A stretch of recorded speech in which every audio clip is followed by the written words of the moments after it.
Je vois que vous êtes, tous déjà bien connectés sur le chat. Comme d'habitude, hésitez pas à nous poser des questions.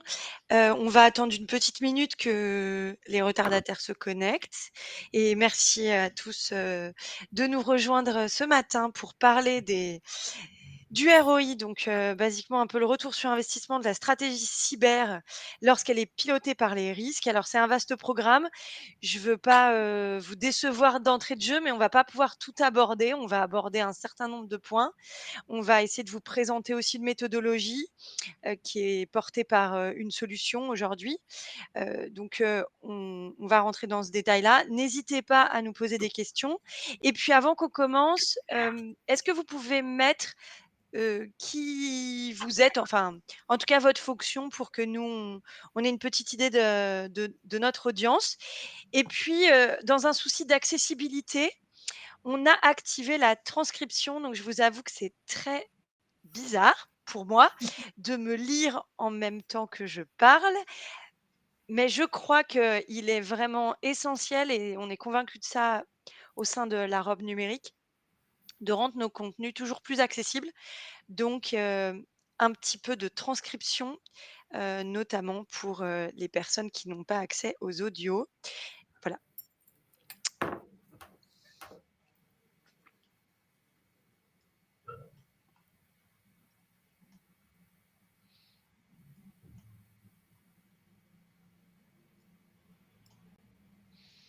DPO, étudiants. Ah, je suis contente de voir des étudiants. C'est intéressant de se dire qu'il y a des sujets comme ça qui intéressent des étudiants. Bonjour Jean-Marc, DPO de commune. Chef de projet, OK, cyber. Collaborer aux efforts, c'est un grand projet ça. Consultant GRC, bon bah, que des métiers très concernés, par, l'enjeu, cybersécurité et par l'approche du coup par les risques. Je vous propose que l'on démarre, il est 33, on finira à l'heure parce que c'est important. Un responsable IT et auditeur sécurité. Très bien. Alors merci beaucoup. Pour cette petite heure de webinaire, je suis, accompagnée de Claire. Claire, est-ce que tu peux te présenter? Ouais, bonjour à tous, bonjour Ariana. Donc oui, je m'appelle Claire Stout, je fais partie de la société Egeri. Alors Egeri, on est éditeur logiciel dans la gestion de risques cyber, donc j'aurai sûrement l'occasion d'en dire un peu plus pendant ce webinaire. Voilà, donc moi j'ai rejoint Egeri en 2021, je suis basée à Toulon. Et les missions qui m'incombent sont l'accompagnement des clients dans le déploiement de la solution. Donc, c'est-à-dire que une fois que des petites ou des grandes entreprises acquièrent notre solution, je les accompagne dans le déploiement et la contextualisation de la solution dans leur contexte, leur projet. Voilà, donc ça peut être aussi bien en termes d'analyse de risque que de suivi de conformité et jusqu'à la quantification financière dont on va parler aujourd'hui. Qui est quand même l'enjeu pour dépassionner le sujet. Exactement.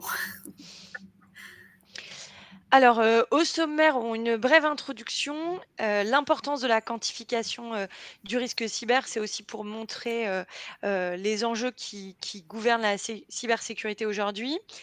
On va faire un petit tour du côté des obligations légales en matière de sécurité informatique. Alors évidemment, parce que nous, on est avocats et conseils, mais aussi parce qu'aujourd'hui, ça démontre, le caractère impératif de l'approche. Donc si on avait un doute sur l'enjeu opérationnel, le caractère impératif légal, vient enfoncer le clou. Et puis, on va évidemment discuter de la mise en œuvre pratique. On va utiliser, donc le support, enfin en tout cas, les visuels supports, de la plateforme Egeri, pour, montrer comment on peut, avec quel indicateur, quantifier et donc calculer ce ROI. Donc une introduction, évidemment sur, la question, de la définition et du calcul du ROI. Donc le calcul, c'est simple en cyber. Il peut être mesuré, d'une façon assez, classique. C'est, le risque la criticité, vraisemblance par la gravité et c'est probabilité multipliée par l'impact.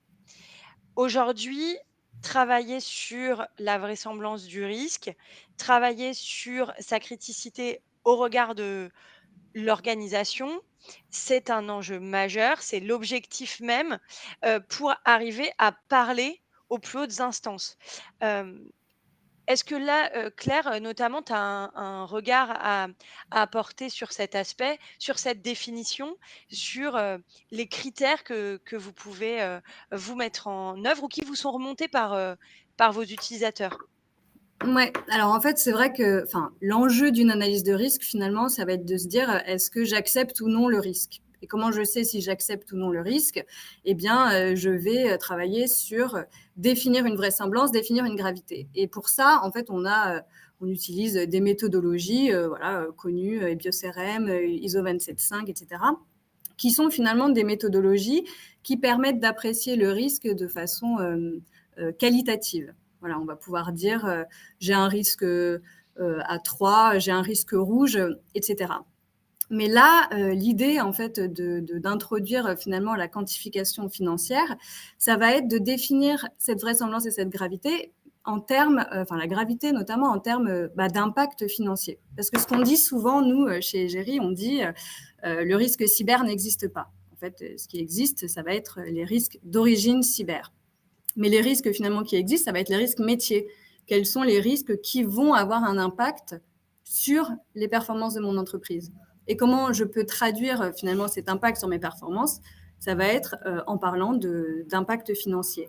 Et finalement, ça va être également une manière de traduire tout le travail qui va être fait par les experts cyber, de traduire le résultat de leur analyse de risque pour pouvoir en parler aux COMEX, aux dirigeants, et de leur dire, voilà, j'ai fait mes analyses de risque et je peux vous dire que actuellement, les risques que j'ai identifiés vont avoir pour conséquence une perte financière de temps. Et voilà, finalement, la quantification financière, elle va servir de traduction finalement entre les analyses de risque qualitatives à travers des méthodes connues, de traduire ces analyses pour pouvoir les présenter au COMEX et avoir un impact. Et finalement, le but de tout ça, ça va être de faire adhérer les dirigeants et les COMEX à son programme de sécurité. Donc on est d'accord que c'est identification du risque et hypothèse de coût de l'impact réussi, slash coût de l'investissement. Ouais, exactement. Alors n'hésitez pas, si vous avez des questions dans le chat, on essaiera d'y répondre, au fil de la présentation. Donc on quantifie pour des passionnés. Un petit chiffre aujourd'hui, en 2022, on a eu 831 intrusions avérées, donc une menace qui reste élevée. Je vous ramène là, aux chiffres qui sont publiés par l'ANSSI. On a eu, le rapport, sur, l'année, 2022, qui, vient d'être, publié, donc n'hésitez pas à aller, consulter ça. On a aussi une valeur patrimoniale avec, une évaluation, qui tend à dire: «Investissez en cyber», puisque une bonne protection, c'est 10 à 15 d'une valeur augmentée de l'entreprise. Donc c'est pareil, ça veut dire aussi que ça se quantifie ou que ça pourrait se quantifier, en termes de, je dirais, solidité de l'entreprise d'un point de vue financier. Est-ce que, là-dessus, tu as des points? Est-ce que là, vous voyez, des cas d'usage ou, des éléments justement qui permettent de valoriser l'engagement, valoriser l'investissement, pour montrer à quel point l'entreprise, l'organisation au sens large est solide? Ouais, alors c'est ça en fait, là on se rend compte, comme tu le dis, que, la menace elle est très élevée et donc finalement les investissements cyber, ils explosent et donc en fait on a besoin aujourd'hui de se dire, quel est le retour sur cet investissement? Et ici justement c'est exactement ça, c'est tout l'enjeu et souvent on a l'impression de se dire: «Plus j'investis, plus je suis protégé». On a un peu cette perception-là, ce qui n'est pas forcément le cas du tout. Et donc ici, c'est dans un environnement de menace qui reste très élevé, il va falloir se poser la question de se dire où est-ce que je dois investir en priorité, quel est le retour de mon investissement sur mes risques et surtout, plutôt que voilà, d'investir beaucoup d'argent, investir beaucoup d'argent, ça ne veut pas dire être plus protégé, mais plutôt de se dire où est-ce qu'il faut que j'investisse, quel est l'actif que je dois protéger en priorité.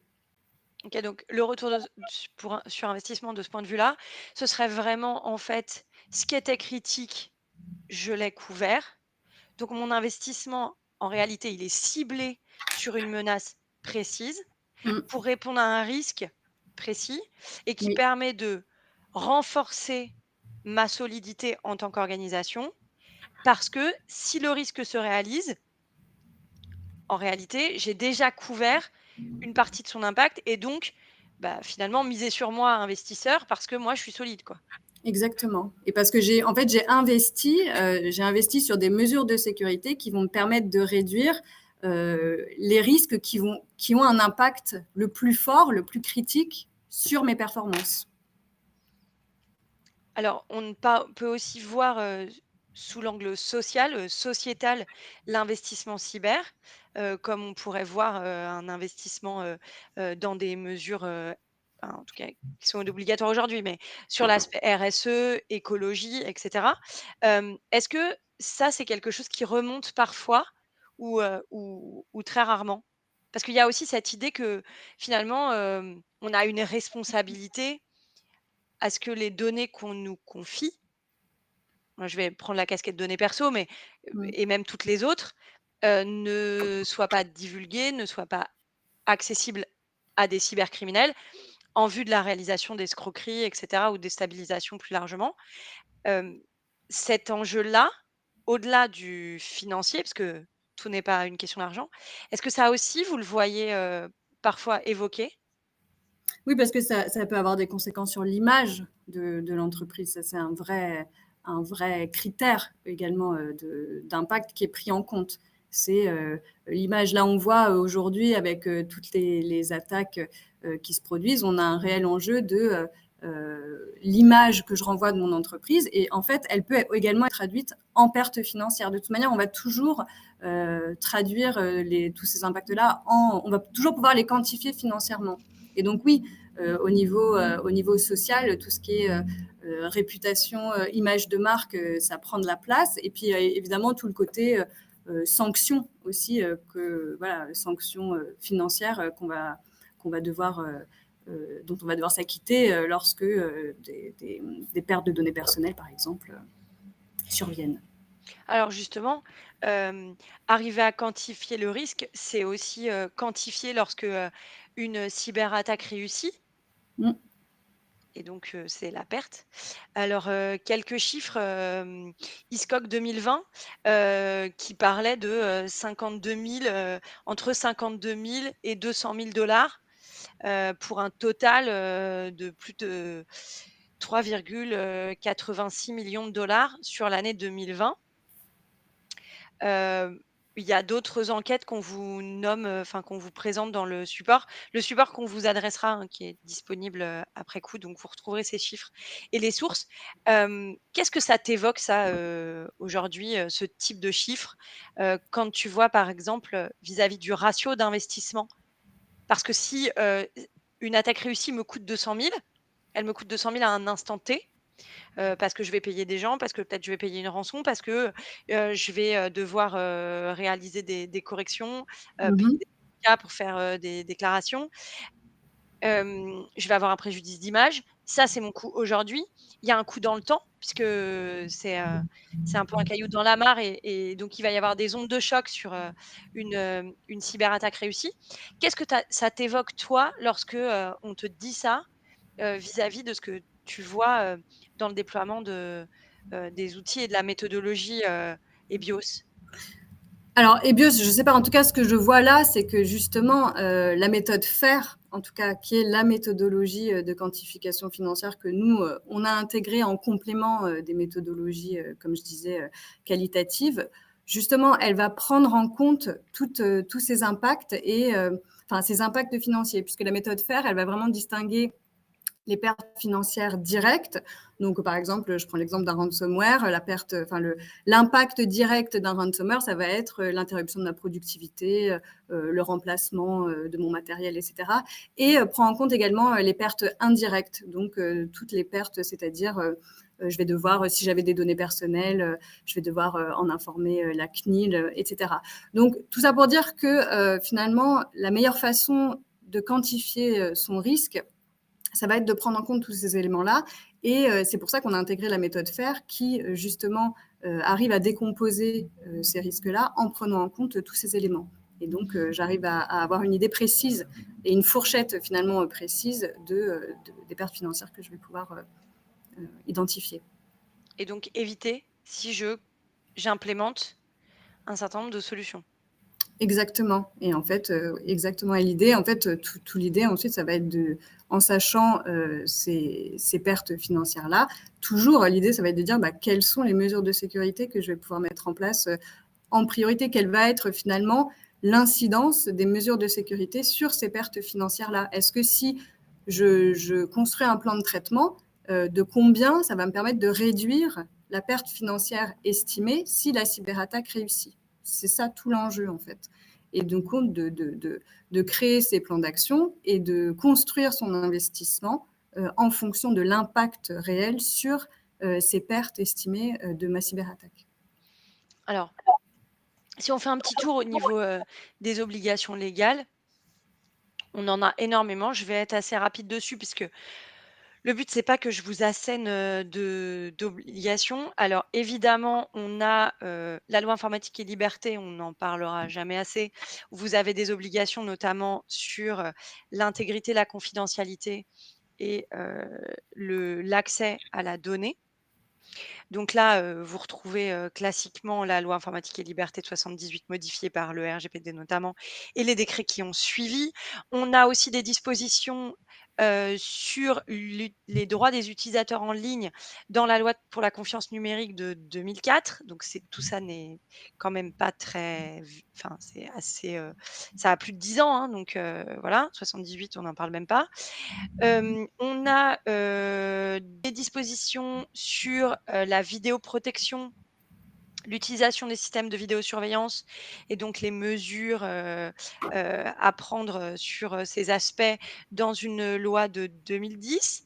Si vous avez des questions, n'hésitez pas, hein. On a évidemment la transposition de la directive Nice, donc avec notamment des lois de programmation militaire successives et on en a une là en projet, si vous vous ennuyez, vous n'arrivez pas à dormir, je vous invite à aller lire. C'est extrêmement instructif et donc là, l'idée, c'est vraiment d'arriver à avoir sur l'aspect défense, mais en réalité, ce qui se passe sur l'aspect défense, vous pouvez vous dire que, hem, au niveau des cercles entreprises, on va retrouver des pendants, notamment, sur ce qu'on appelle les OIV, donc les opérateurs d'importance vitale, qui est une notion qui est quasiment abandonnée dans la version corrigée de Nice qui arrive et qui ouvre, mais on fera un webinaire dédié sur la version modifiée de Nice parce que ça ouvre les secteurs d'activité, ça ouvre les seuils et donc on a tout un pan qui n'était pas visé par Nice 2 qui va être visé aujourd'hui, notamment les collectivités, notamment le secteur de la santé. Plus largement, on ne va pas uniquement viser la sécurité sociale et les hôpitaux, on va vraiment viser aussi les laboratoires, par exemple, de santé, avec des obligations de sécurité des systèmes d'information qui sont renforcées.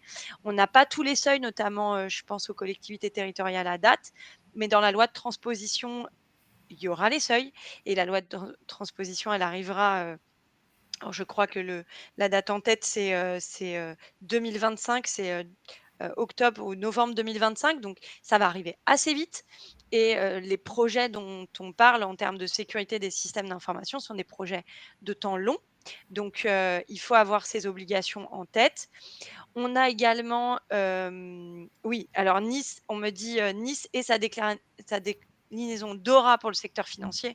En effet, une grosse actualité pour le secteur financier avec, la mise à jour, de DORA. On va évidemment avoir, la protection, alors réseau et système d'information, c'est vraiment l'idée qu'aujourd'hui et c'est ce que veut dire ce panel, hem, législatif. Aujourd'hui, l'obligation, c'est plus les meilleurs efforts.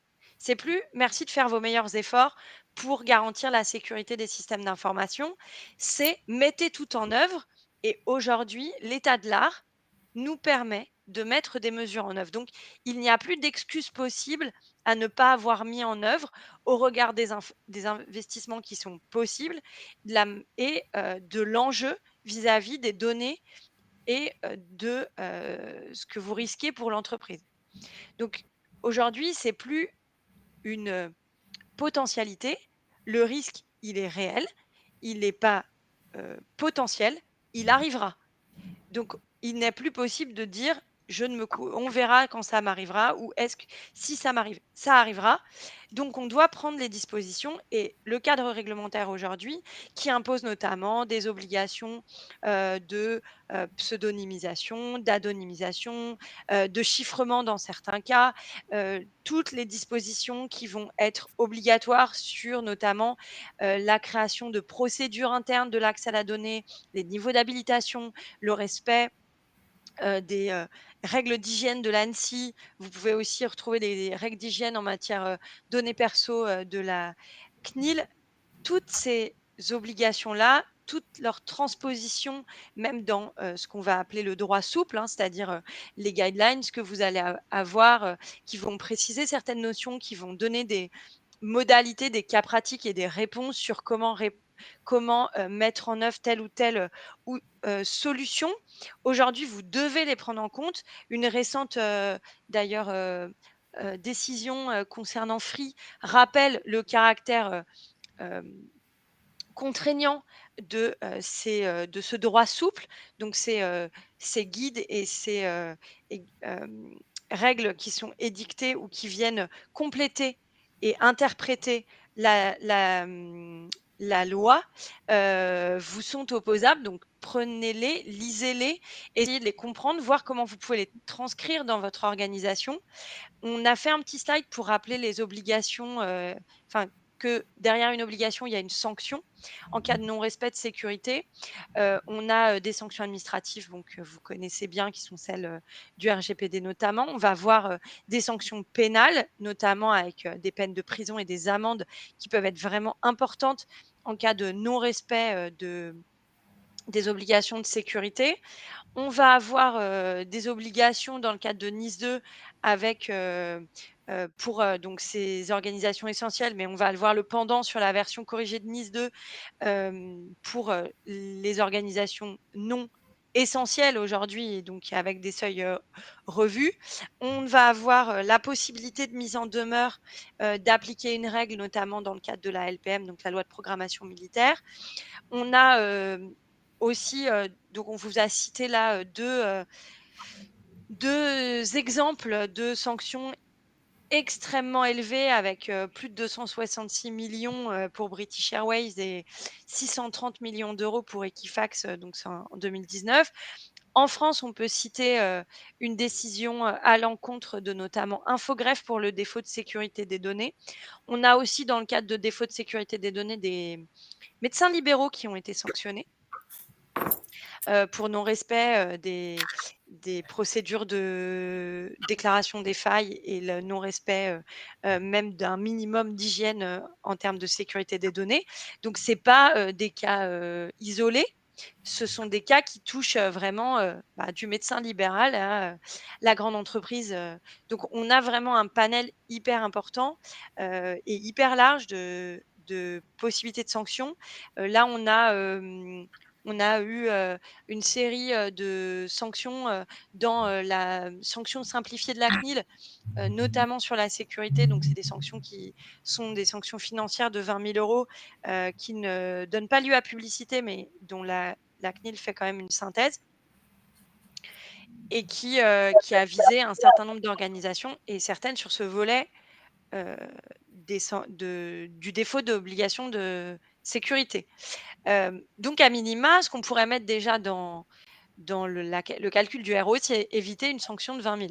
Donc en gros, tout ce qui serait en dessous de cet investissement de 20 000 permettrait un écart et un calcul positif. Mmh. Est-ce que, donc là, on va parler, sur la petite demi-heure qui nous reste, de la mise en œuvre pratique. Quand j'énonce, ces aspects de manière sans rentrer dans le détail parce que je ne veux pas assommer les gens qui nous écoutent, hem, toi, aujourd'hui, la partie obligation réglementaire, et donc investissement parce que j'ai pas le choix, elle s'exprime, chez les utilisateurs de votre plateforme. Oui, absolument, tout à fait. Est-ce que Mais tu peux nous en donner quelques bah, en fait, bah, elle est prise en compte, mais c'est toujours pareil. Je sais que j'ai des sanctions si, je réponds pas, à certaines, obligations. Mais comment je sais que je réponds ou pas à certaines obligations? Bah, c'est là le travail qui va être fait à travers, les analyses de risque. Donc en fait, quand on parle de quantification financière, c'est bien, mais il faut que ça repose sur, des scénarios réalistes. En fait, l'idée, c'est qu'il faut que je sache très clairement, où j'en suis, quelles sont mes vulnérabilités, les plus importantes, où je dois mettre l'effort, etc. On ne peut pas juste faire de la quantification financière pour faire de la quantification financière. Voilà, il faut vraiment tout ce travail d'analyse de risque avec les méthodes qualitatives de modélisation de mes systèmes pour empêcher ces sanctions-là. Mais voilà. alors justement pour, réaliser, cette modélisation, ce travail qui permet d'avoir une quantification financière pertinente Ouais. et donc aller voir son comex et leur dire: «S'il vous plaît messieurs, Mm. dames, j'ai besoin parfois, que, on investisse tant. Là, on a 6 étapes, on va les détailler un petit peu parce que je pense que ça peut être intéressant quand même, d'évoquer, ce qu'il y a derrière ces étapes-là. Donc la première, réaliser l'analyse de risque. Alors peut-être que tout le monde trouvera que c'est basique, n'empêche Mm. que c'est souvent pas fait. Exactement, c'est souvent pas fait. Et en fait, c'est ce que tu disais. L'idée, c'est d'aller voir son comex et de dire j'ai besoin de temps. Mais comment on fait pour savoir et pour dire j'ai besoin de temps? Bah, en fait, il faut construire sa cartographie des risques. Voilà. Et comment on la construit cette cartographie des risques? Et ben là, c'est ce qui est présenté là. C'est finalement on a plusieurs manières de le faire. On peut faire une analyse de risque. Ça paraît basique, mais voilà, c'est le cas. J'ai un système. Je le modélise, j'identifie mes vulnérabilités et je mets des mesures de sécurité en face et j'obtiens une première cartographie. Enfin, j'alimente ma cartographie des risques sur les risques identifiés sur ces systèmes. Donc ça, c'est la première chose. Ensuite, on a une autre manière finalement d'alimenter cette cartographie des risques en intégrant la cybersécurité dans les projets. Et ça, c'est ce qu'on voit vraiment, c'est le cas d'usage qu'on voit le plus, nous, chez nos clients. J'ai une nouvelle application qui arrive. Voilà, est-ce qu'elle est critique? Est-ce qu'elle n'est pas critique? Parce que c'est bien de réaliser une analyse de risque, mais est-ce qu'on veut partir tête baissée sur une analyse de risque hyper compliquée alors que finalement j'intègre une application qui est faiblement critique. Enfin voilà, ça va être un peu ce travail d'adaptation, parce que l'idée c'est oui de faire des analyses de risque, mais pas voilà intelligemment, pas bêtement et pas tête baissée. Si j'ai une application hyper critique, oui, je vais peut-être faire les 5 ateliers de l'EBIOS-CRM, l'approche par scénario, etc. Mais voilà, en fait, d'adapter son niveau un peu d'analyse aux projets qui sont intégrés dans mon organisation. Ensuite, bon, on a dans les véhicules connectés, là, je l'ai mis là parce que finalement, c'est une méthodologie un peu particulière, un peu spécifique, mais c'est l'ISO 21434. C'était pour la cité. Enfin voilà, on connaît les méthodologies EBIOS-RM, mais on a aussi des méthodologies qui permettent d'obtenir des risques contextualisés à un système donné, donc ici les véhicules connectés par exemple. Donc ça, c'est vraiment toute la partie analyse de risque. Ouais. Alors là, c'est hyper intéressant parce que ça veut dire que, finalement, enfin, en tout cas, c'est bon de le rappeler, l'analyse de risque, elle se fait en fonction d'un secteur, d'un périmètre et d'un enjeu propre. On Oui. est enfin, je veux bien je le rappelle parce que en réalité, il ne suffit pas de dupliquer un modèle trouvé chez le voisin. C'est vraiment l'adapter spécifiquement à son enjeu, Mm. pour avoir une approche pragmatique et raisonnable de la démarche en réalité et avoir une pertinence, sur l'investissement qu'on va avoir. Donc là, quand tu parles, de cette, norme sur les véhicules connectés, c'est aussi de dire: «Prenez bien votre enjeu, prenez bien, votre contexte, particulier Mm. et allez répondre à là où ça fait mal au regard de, votre enjeu». C'est-à-dire si, si votre enjeu il est dans l'usine et pas dans, vos données RH, privilégiez l'usine. Enfin, ça paraît Exactement. idiot de le présenter comme ça, mais souvent on le voit et moi, de manière identique, chez les clients, on voit souvent qu'en réalité, ils veulent avoir une approche transversale, globale et en réalité, quand on est face à ce type d'investissement, c'est pas toujours la bonne approche. Exactement. De contextualiser, c'est très important. C'est vrai que ça paraît un peu b.a.-ba, mais effectivement, la contextualisation, elle est hyper importante, tout à fait.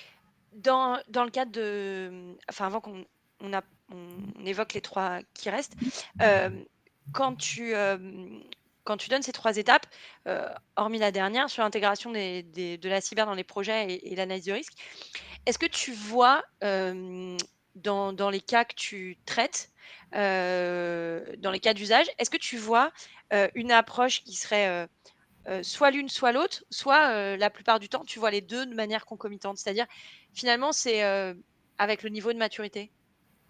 C'est les 2 concomitantes. Ouais, absolument, exactement. En fait, tout dépend, aussi, comme tu dis, du niveau de maturité, des entreprises. En fait, on a, des niveaux de maturité, différents. Donc on va avoir, des entreprises qui, font leur analyse de risque, sur, leur fichier Excel et qui vont donc du coup, avoir une méthodologie, propre qui est souvent basée sur des méthodologies, mais qui vont faire comme ça un peu à la chaîne leurs analyses de risque.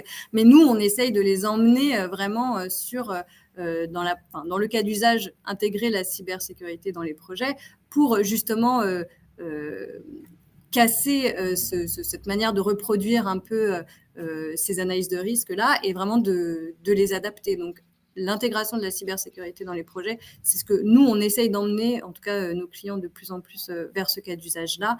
Et c'est un des cas d'usage qu'on implémente le plus. On est d'accord que c'est l'hypothèse la moins douloureuse? Mm.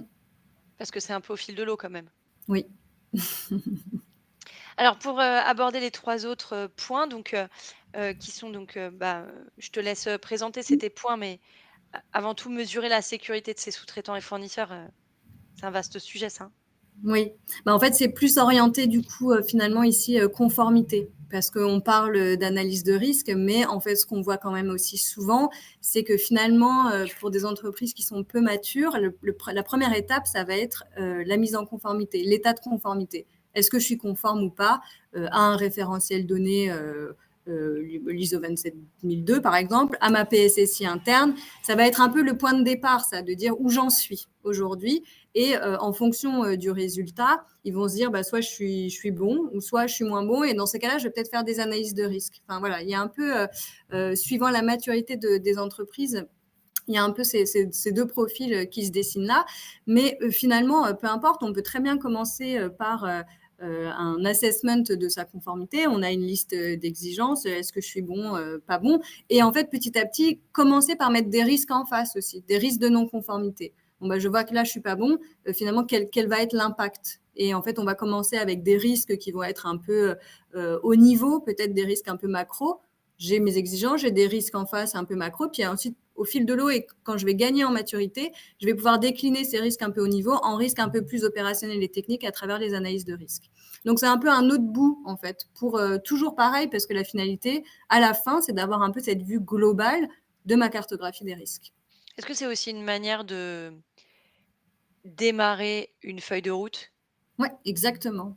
Où j'en suis, en fait, ça va être de répondre à cette question où j'en suis. Ouais. Alors après, la limitation, si on fait que de la conformité, c'est de se dire, bah, je sais que je suis bon sur ces exigences et moins sur celles-là, mais comment je vais prioriser finalement les exigences que je vais mettre en place. Et c'est pour ça qu'en fait, pareil, on accompagne nos clients pour passer d'une approche par conformité à une approche par les risques, toujours, pour justement apporter cette priorisation, alors sans même parler d'investissement, mais juste au moins d'impact sur les risques.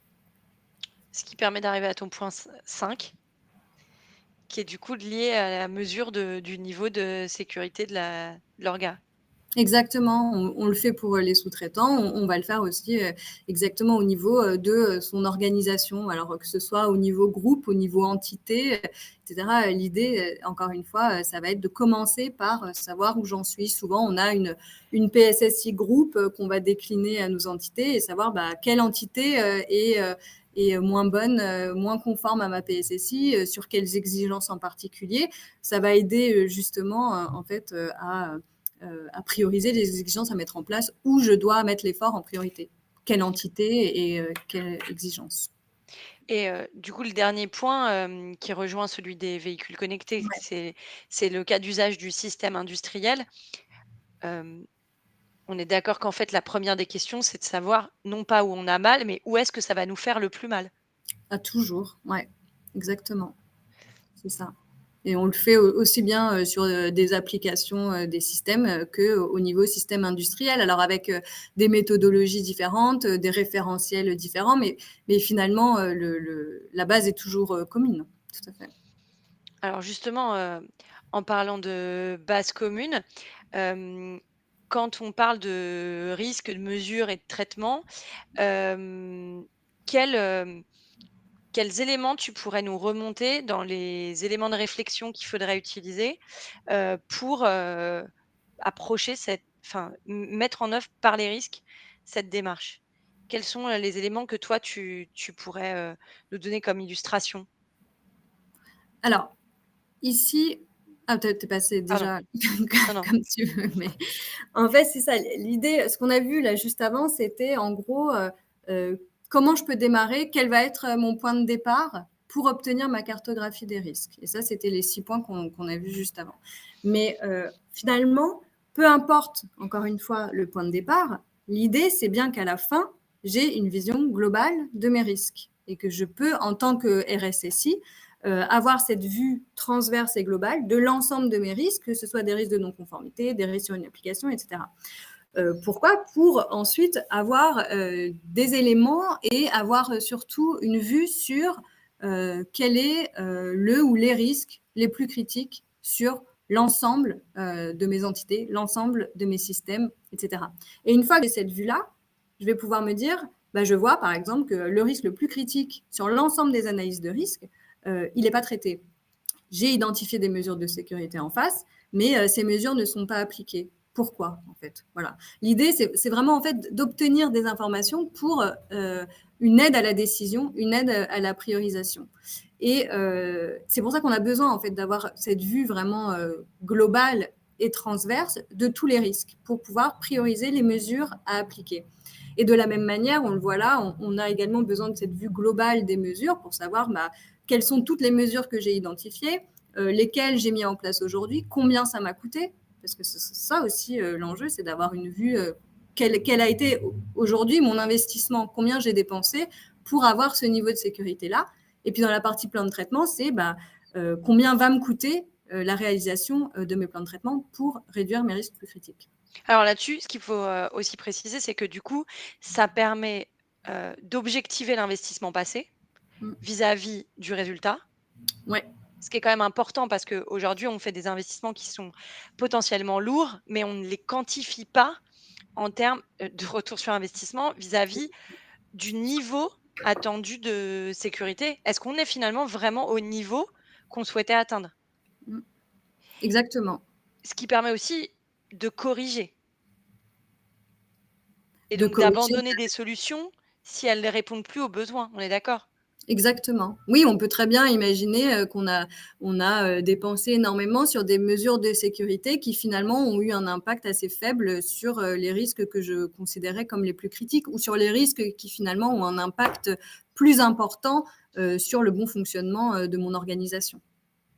Donc on est d'accord que là, en réalité, la première étape finalement, avant presque de parler de retour sur investissement, c'est une question de pilotage, en fait. Exactement. C'est une question de pilotage et d'aide à la décision, ouais, tout à fait. Alors ça, c'est utile, même à un degré, du RSSI, du DSI. Oui. On est d'accord? Enfin, là, on est largement avant le COMEX, hein. On est largement avant le COMEX. Là, en fait, on est dans l'opérationnel. Là, je suis vraiment RSSI, puisque finalement, quand je vais avoir cette vue globale de tous mes risques, ça va être des risques très techniques, très opérationnels. Ça va être des risques sur des applications, sur des systèmes.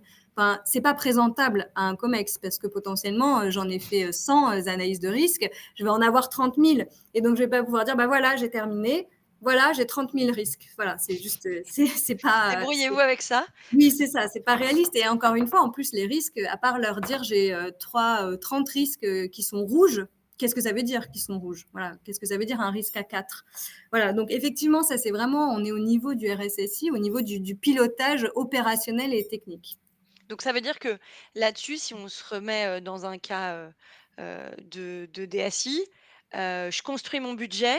Mettons que j'arrive, je fais un petit tour, je prends mon poste, je fais un tour de ce qui a été mis en œuvre.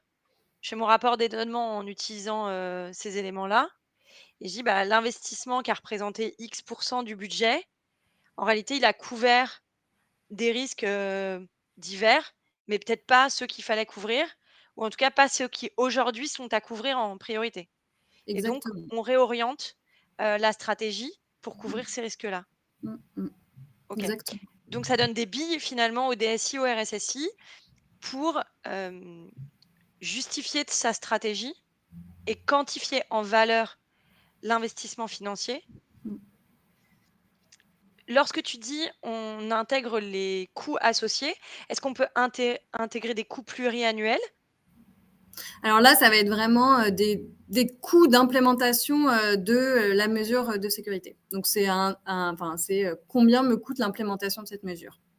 OK, donc ça va être le coût de licence, le coût de consultant, financièrement, très, opérationnellement, combien Ouais, j'ai payé ou combien ou bien combien je projette par rapport au devis qu'on m'envoie. Je reçois un devis, je l'intègre et ça me dit OK et ça je peux le traiter de manière pluriannuelle. Je peux te dire, on a une projection sur plusieurs années. oui, on peut, ouais, tout à fait. Puis on peut parler en jour homme aussi. Ça peut être un coût, jour homme finalement, l'implémentation d'une mesure aussi, qu'on va traduire en coût financier. Mais en fait, on va pouvoir intégrer, voilà, ce coût d'implémentation, en termes, oui, de devis et cetera, mais aussi en termes de jour homme. OK, donc ça permet d'avoir, des éléments de langage qui permettent d'homogénéiser, en fait, par rapport à la traduction financière, quand je vais, passer du hyper technique à finalement au financier et que je vais aller voir mon DAF en lui disant: «Merci de me rajouter un budget». Exactement. OK. Alors là, on fait un petit focus sur les risques stratégiques. Hem, Est-ce que tu veux bien dire un mot et puis, expliquer, ce que ça peut recouvrir? Non, parce que dans toutes les organisations, les risques stratégiques seraient différents, mais pourquoi il y a un vrai focus sur ces risques stratégiques, heu, voilà, pourquoi c'était essentiel de viser ce risque-là? Et ben, justement parce que quand on parle de risques opérationnels, donc pas stratégiques, et ben, potentiellement, on va se retrouver avec 30 000 risques. Et donc l'idée, en fait, ça va être, d'identifier 5, on va dire 5 risques stratégiques qui ont un impact, encore une fois, sur les performances de mon entreprise. La fuite de données, le risque ransomware, enfin, des grandes familles de risques finalement, qui vont avoir un impact, un risque métier qui va avoir un impact financier important sur mon organisation. Et donc, c'est important d'avoir cette vision stratégique. Et ces risques stratégiques, finalement, ensuite, ils vont être alimentés par tous les risques opérationnels qui sont issus des analyses de risque. Mais l'idée, à la fin, c'est d'aller voir son COMEX et de leur dire, bah voilà, les 5 risques principaux que j'ai identifiés, ce sont ceux-là. Et c'est sur ces risques stratégiques-là qu'on va faire la quantification financière. Et donc, c'est cette catégorisation, cette traduction, encore une fois, de risque opérationnel en risque stratégique qu'on va pouvoir présenter et dire, bah voilà, là, je vois que la fuite de données, c'est le risque principal et ça peut coûter tant à l'entreprise. Et donc, voilà combien j'ai besoin de budget pour réduire ces risques-là. OK, donc en fait, on part du fonctionnement de l'organisation, de son enjeu premier. Ouais. Si on parle fuite de données, on peut aussi dire, accès à un système d'information et puis, blocage du système d'information, par exemple, au niveau usine. Mon usine tourne plus. Risque stratégique, il faut pas que quelqu'un rentre et mette à l'arrêt mon usine. C'est ça que tu dis? Bah, le risque stratégique, ça va être, arrêt de mon usine, arrêt de la OK. productivité de mon usine. Et après, effectivement, de ce risque stratégique-là, enfin, ce risque stratégique va contenir un certain nombre de risques opérationnels, tel, attaquant va s'introduire, via, telle, vulnérabilité et cetera. Et en fait, tous ces risques opérationnels vont alimenter ce risque stratégique et vont lui donner une valeur, d'abord qualitative et ensuite, quantitatif. Alors du coup, par rapport à, j'ai vu la question dans le chat, on va y répondre, mais, par rapport à ce que tu dis là, ce qui me paraît intéressant, ça veut dire que il faut aussi on enrichit aussi avec, les éléments financiers de l'entreprise, son chiffre d'affaires, ses revenus, pour mettre en regard par rapport à, la création de valeur liée à cet actif. Là, je donne, la production, par exemple, par une usine, l'arrêt d'un site internet, par exemple, e-commerce. Une journée d'arrêt de site internet, c'est combien? En Ouais, fait, c'est combien de chiffre d'affaires qui n'est je veux dire, c'est de ça dont on parle. Je c'est veux juste le exactement rappeler parce que, ça permet aussi de se rendre compte par des cas d'usage. J'ai un site internet, je passe un certain nombre de transactions tous les jours. Ça me donne, un chiffre d'affaires, une marge commerciale. Ces informations-là, elles sont rentrées pour dire: «Attention, si pendant un jour, on a un déni de service, le système ne fonctionne plus, ça coûte tant». exactement. C'est exactement ça. Mmh. OK. Est-ce que tu veux répondre tout de suite ou est-ce qu'on continue un petit peu? Il y avait une question: quel est le ratio budget-risque que vous observez? Alors là, je pense pas avoir, la réponse, c'est un peu, on en est en fait encore, vraiment aux prémices de cette quantification-là. Pourquoi? Parce que, comme, on l'a vu finalement, avant d'arriver à la quantification financière, eh bien, il y a un travail d'analyse de risque qui doit être fait en fait. Avant de pouvoir quantifier financièrement, un risque, on va d'abord, faire un certain nombre d'analyses de risque, donc ça demande une montée en maturité, etc. Avoir suffisamment de données à alimenter ensuite au niveau des risques stratégiques pour faire la quantification financière. Donc aujourd'hui, j'ai pas encore suffisamment en tout cas de retour sur cette partie-là en particulier. Alors, ce qu'on peut, en revanche dire et c'est le cas qui est présenté, sur la slide, c'est que en réalité, on n'a pas un retour moyen puisqu'il faudrait que ce soit un automatisme dans les organisations et aujourd'hui et je pense que c'est tout le sujet et il y a beaucoup de DSI et des RSSI qui le déplorent, finalement la cyber comme, un certain nombre de choses, sont vus comme des postes de coût et pas comme des postes d'économie et d'investissement et donc de gain à terme. Mm. Dans le slide que vous aviez, préparé, c'était l'idée d'un cas pratique qui disait: «En fonction de ce que j'ai à déployer versus ce que ça va me faire gagner, c'est-à-dire économiser en cas de réalisation». Ouais, Et donc c'est mes pertes potentielles, si je ne fais rien, ma perte potentielle en ayant fait quelque chose. Je regarde combien j'ai investi et le décalage entre ce que j'ai investi et la perte, que j'ai évitée. Donc là, exact. dans l'exemple, c'était, 4 000 000 d'économiser pour un investissement de 840 000. Donc on voit bien que, la l'économie nette, du coup, c'est, la soustraction des 2. Mm. Hem, sur ces aspects-là, ce qui est intéressant de soulever, c'est quand même qu'aujourd'hui, on n'arrête pas de dire: «Investissez dans la cyber, c'est important d'investir dans la cyber». Finalement, on ne sait pas le quantifier. La méthodologie FAIR, elle permet de quantifier économiquement, les investissements, le risque et donc le risque évité en cas de réalisation de l'événement. Elle ne permet pas de garantir que l'événement se réalisera pas. Je pense que là-dessus, il faut être hyper clair. L'événement va se réaliser. Une tentative de pénétration du système, s'il y a vraiment quelqu'un qui a décidé qu'il va y arriver, ça lui prendra peut-être des années, mais il y arrivera potentiellement. Donc c'est la question de combien je vais perdre s'il y arrive et que je fais rien et combien je vais perdre s'il y arrive et que j'ai fait quelque chose. C'est ça, exactement. Hem Il y a pas du coup, le ratio, il est aussi en fonction de la criticité du risque, heu et du budget nécessaire pour le réaliser enfin, pour limiter l'impact de la réalisation de ce risque. Mm. Le ratio, il se calculerait comme ça, mais du coup, je comprends votre question quand vous demandez, ce qu'on observe comme risque. Je pense que c'est difficile aujourd'hui, parce que le degré de maturité sur ces questions est beaucoup trop faible, C'est ça. en réalité. Je pense que sinon, les DSI utiliseraient ça, quotidiennement et c'est pas encore le cas. C'est encore trop un sujet abordé sous l'angle purement technique et pas sur le plan de l'optimisation financière. En réalité, on n'utilise pas la cyber comme un levier d'optimisation financière, Mm. à date.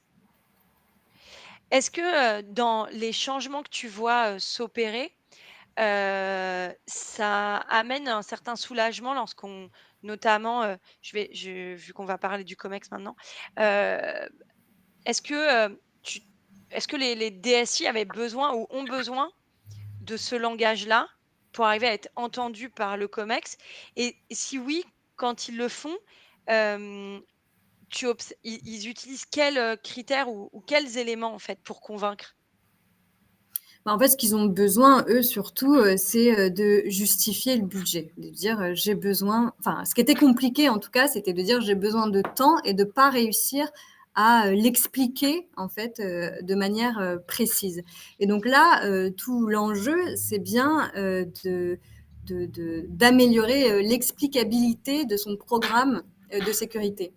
Et du coup, de s'appuyer sur des données précises, tangibles, et pour dire j'ai besoin de temps, puisque, enfin, j'ai besoin de temps, et voilà concrètement quel va être l'impact sur les pertes financières de l'entreprise.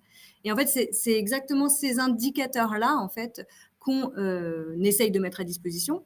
Et surtout, tout l'enjeu, ça va être de construire ces indicateurs en s'appuyant sur ces données précises.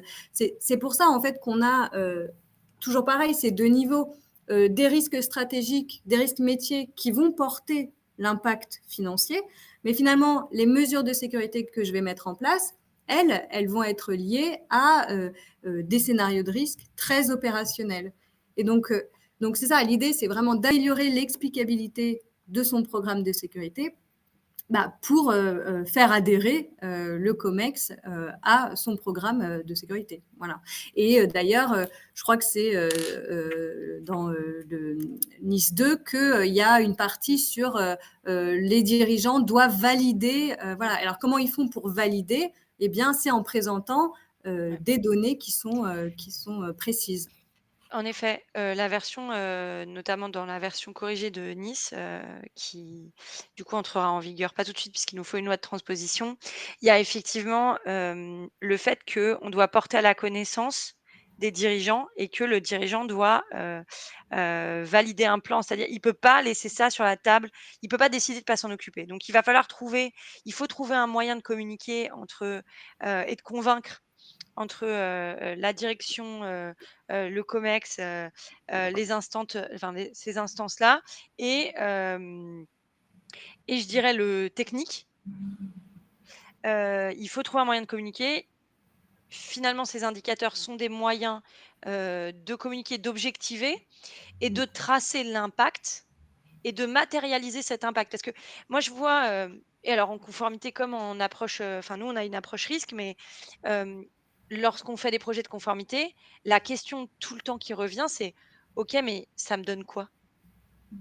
Et donc en réalité, arriver à matérialiser et à quantifier cet impact en termes, bon, avec des indicateurs financiers et des indicateurs d'impact sur l'organisation, c'est finalement ça l'enjeu du calcul du ROI, mais sans pouvoir cependant, dupliquer ce qui marche chez le voisin de manière systématique. Enfin, je sais que dans votre, outil, vous avez, des scénarios, déjà, déjà implémentés qui permettent une prise en main, plus facile et donc si on part de rien, on a quand même des choses déjà dans l'outil.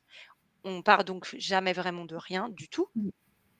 En revanche, c'est affiner sa connaissance de son organisation qui permettra d'avoir des chiffres de plus en plus, pertinents et de plus en plus, fins sur leur impact financier. Oui, c'est ça. On peut avoir des modèles, il faut toujours contextualiser. En fait, le modèle, ça sert de point de départ. Mais d'ailleurs, la quantification financière, ça sert, comme tu disais, à objectiver, à rationaliser, puisque finalement, on prend un groupe qui a plusieurs entités. Deux RSSI ou experts cyber font des analyses de risque.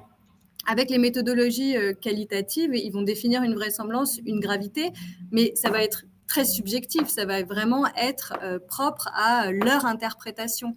Et d'ajouter cette dimension de quantification financière, ça permet de rationaliser aussi et de dire, voilà, de plus. Et je crois que pareil, c'est dans la nouvelle ISO 275 qu'on parle d'incertitude de l'expert cyber et que de mettre cette dimension de quantification financière, elle est importante justement pour rationaliser et ne plus être, en tout cas de rendre plus objectif et d'enlever cette incertitude qui est propre à chaque analyste cyber. Est-ce que vous avez des questions, dans le chat? Il nous reste, 5 minutes. Est-ce que toi, tu vois quelque chose à rajouter, Claire, sur ces aspects? Bah, je pense qu'on a non, on a bien fait le tour. En tout cas, pour moi, ce qui est important de bien faire comprendre, encore une fois, c'est que, la quantification, financière, c'est en complément des autres méthodes. C'est pas une méthodologie à utiliser, en remplacement, d'autres méthodologies, mais c'est bien, une méthodologie complémentaire et voilà, l'association des 2 est nécessaire pour avoir, des données pertinentes. Bon, il y a pas d'autres questions dans le chat, j'ai l'impression. J'espère qu'on a répondu à ce que vous espériez entendre ce matin, sur ces aspects. Non, c'était clair pour moi. Bon, bah, parfait. Je suis ravie. En tout cas, merci beaucoup Claire. Il y a des études qui existent, on vous les enverra d'ailleurs, je pense à une étude, alors je ne sais pas si elle est déjà parue, mais si je la retrouve enfin, si c'est le cas, je vous l'enverrai, si elle est déjà parue, mais j'y ai eu accès en avant-première. Je vous enverrai, il y a des études sur les impacts financiers notamment, et donc sur la bonne gestion et qui permettent aussi de voir en étude plus globale, lorsqu'il y a une cyberattaque, le coût financier et le coût d'avoir bien géré et donc d'avoir bien anticipé et lorsque ça, par contre, ça s'objective. On peut enfin ça se on sait le calculer à l'échelle, d'une région du monde. Les statistiques existent. D'ailleurs, il y a eu beaucoup de productions, du MEDEF, sur ces aspects. Donc c'est je pourrais les mettre dans le mail d'accompagnement du du support, du webinaire qu'on vous enverra, si ça vous intéresse. En tout cas, merci beaucoup, Claire, d'être, venue, ce matin partager, cette heure avec moi sur, donc le ROI, des investissements, cyber et puis, n'hésitez pas si vous avez des questions qui vous viennent, d'ici là. Claire et mais pour ceux qui ont raté le début, c'est pas grave, on le met sur YouTube, donc vous pourrez reprendre le début, c'est voilà. N'hésitez pas en tout cas, si vous avez des questions, Claire et toute l'équipe de la robe numérique et toute l'équipe d'Égérie reste à votre disposition si vous avez des questions supplémentaires et puis, à très bientôt, heu, sur, l'ensemble de nos réseaux. Merci beaucoup en tout cas. Merci Ariana, merci à tous.